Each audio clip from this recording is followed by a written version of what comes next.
আসসালামু আলাইকুম রহমতুল্লাহ। আমরা আছি বর্তমান বুমরা স্থলবন্দরে। এখন আজকে 9 তারিখ, এই যে জানেন যে 12 তারিখে নির্বাচনের কারণে বুমরা স্থলবন্দরে কঠিন একটা সমস্যার সম্মুখীন হচ্ছে আমরা, যে ট্রান্সপোর্ট কিংবা গাড়ির ড্রাইভার। আমাদের স্থলবন্দর বুমরা ইন্ডিয়ার থেকে যে মালগুলো আসে, কাঁচামালের গাড়িগুলো আসে, এই কাঁচামালগুলো লক হয়ে গেছে বর্তমান। আর এখানে কিন্তু অসংখ্য মানুষ, এখানে একটু ঘুরিয়ে দেখাও সবাইকে, অসংখ্য হাজার হাজার মানুষ কিন্তু ট্রাক ড্রাইভার, কেউ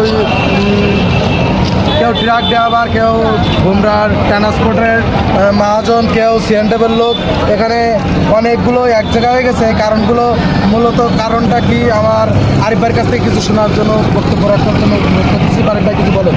কারণ হলো গাড়িগুলো ঢোকার কথা সকাল 11টার থেকে গাড়িগুলো ঢোকার কথা ছিল, কিন্তু সার্ভার না থাকার কারণে গাড়িগুলো ওইভাবেই ইন্ডিয়ায় রয়ে গেছে, এখনও কোনো গাড়ি ঢুকেনি। তাহলে এখন এদের তো আর কোনো কাজ নেই, তাই এইসব গাড়ি কখন ঢুকবে অপেক্ষায় আমরা সবাই।